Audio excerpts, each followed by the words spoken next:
بسم الله الرحمن الرحيم. أنا قال لي من الرجال مسؤولين حسب قوتنا كترسن أيها بين هراء كودي الله باطن لكن ساعات هاي كلنا أنا قاعد لكن هاي فامي دتكني هنا كنت شوقة تلاقي قبل هذه هاي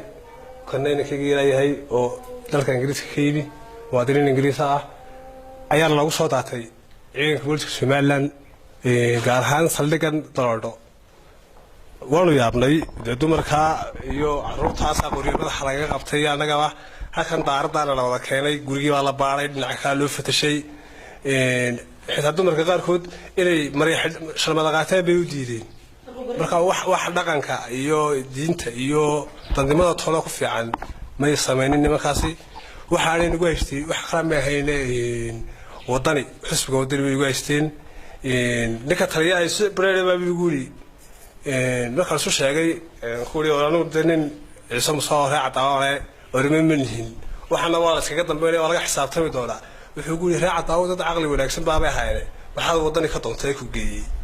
meelan habara oo lahayn maxad mas'uul taageeri weeyay saasoo abuday ila hadlay si bareeray oo ila hadlay markii damaanaga ay haysteen saacad ku dhawaad saacad ay meerinayeen kadib guriga igu soo celiyeen marka cidii arinta sameysay ee ka dambeysay waa dad la garanayo waana wax laga xisaabtami doono waqtigii xukuumadana wax yar baa ka haray kulmiyana waxaan leenahay doorta ummaddu way wada aragtay oo ka qoriga wax ku doonaya reernimada wax ku doonaya ciidan qaran baa hayna goor reeran noqdeen iyo xisbiga noqdeen waa mid la yaabay kulmiyana waqtigiisii waxaan leenahay yar baa idii hadhay bilaha ka haray waqtiga doorashada أيه ده هذا عندي واحد سمسنا هذا وما لقى حساب تبي دونا السلام عليكم ورحمة الله وبركاته رحين مقعي وعلى رفعت مسمع الورسمة أنا جو محي هبين وطن كإنجليز كخيمي وطن كحير بنشوجي حبين كي أنا قصكه ورودنا أنا لا صداتي محي هذي وحلا لي أنا لو صداتنا ما قرن كرنو السلام عليكم أنا وحناي قبل تبوتي كتمد أمرتيا habeen kii baa reerka ku soo degnay anagu hurdadiina la tagtay oo iska daalan bay ragii oo xaqoriyeen ugu haya oo dul taagan bilaa shalmad bilaa gogaradaan ahayn waaba naxno wadnihii baa nagirido anina intii kale garab hurday wadnahaaba dhici gaariba ana aamusnaan buu wadnihii igu gariiro waan yaabno ficno la soo diriyo hay hoostaana la keenay aqalkii baa la baaray dadkii baa la wada baaray inankii guriga mas'uulka ka ahaa baa la kaxaystay portable-kiisii لابتوب كيسي وحي ودن با لا قاتay maxaadan 5 telefoon way qaateen dibadday la tageen markii dam saacadii barbeynankii haysteen anaga hurdadii naga guurtay waxa laxna lagu haystay garan weynay reerkii waagi sidii buu noogu bariyay marka sidaas oo kale waa yar falxumo ceeb weeyaan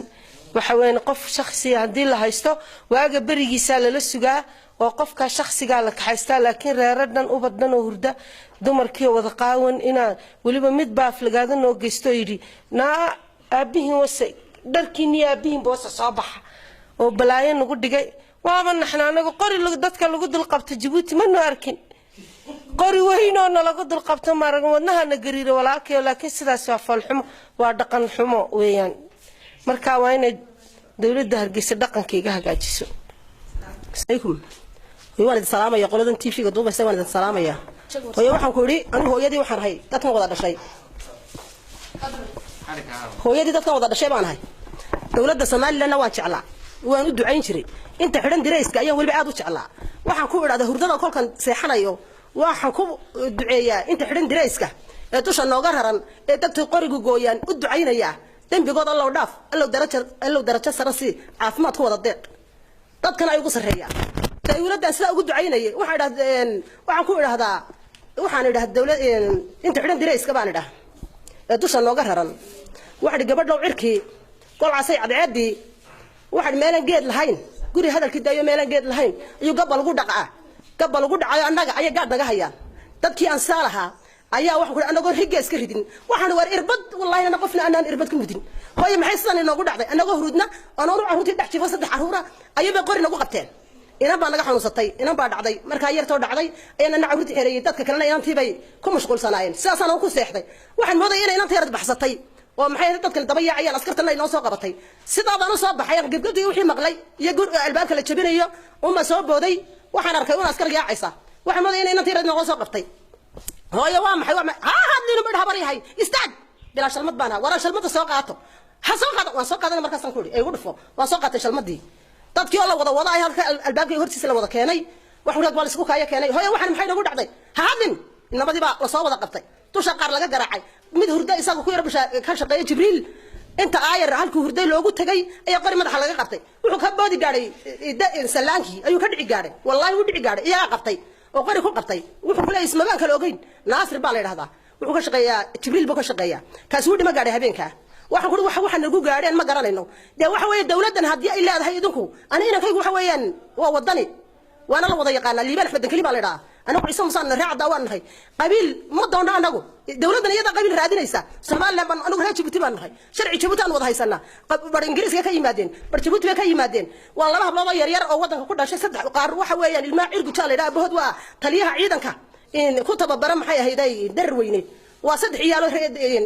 dhashay cirgu jadalay iyo laba yar yar oo ay gabadhan ingiriiska timid u tahay oo iyaguna ka yimi meel ay qolqol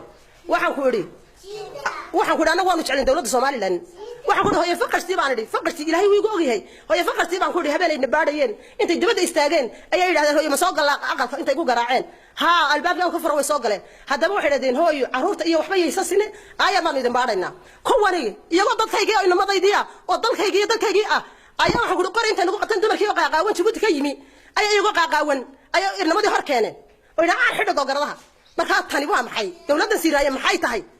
mayada wadanka mayada wadale dadka mayada wadale hadii ay doonayso xisbiyada hadii ay doonayso xisbiyada inaan la galin maxay ahayd inaan la galin wadani maxay xisbiyada u sameysay dawladda maxay xisbiyada u sameysay may diido dawladda waa min carad iyo min xaafid marka iyadu may min carad dad maxay u sameysay hadii ay diidayso inaan la galin anagu waxna wadani baan nahay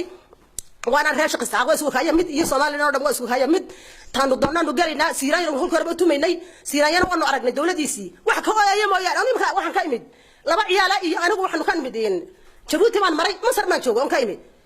waanu ducayn jiray Soomaaliland ma xaday goor ka soo ducayn jiray goor walba waan ducayn jiray marka airport ka soo degay waxaan ku iri Allah saradiya barwaaqay nabadu wax saradiya barwaaqay nabadu saldhigateen ay basiyay هذا waxaan ku saradiya barwaaqay nabadu saysal dhigatay nimcay ee basiyay diinta ugu horeeyay halka ee bajecelay shaqada halkiisii hoygi ma sheekday hadaniya barwaaqay harawada biyahay ada kuma hawaysto dawladda soo ugu dacaynayay ayaa annagii oo wax la wax nugaysanay jirin waxaan ku qoriyo habeen kasta nagu qabto noo timi wax sababtaasi waxay war nagu maxay hooyo nagu gaadhay waa la idin sheegi doona hadaba waxaan doonaa sababtii eenada wada bilaa gogarada ah ay qoriyaha noogu haysay sababtii waxay nagu gaadhay hanoo sheegtay faqartii bas anagu may sameyn wallahi inayna nagu sameyn billahi inayna nagu sameyn ee waxa way sababtii baan doonaynaa inay dawladdu cadayso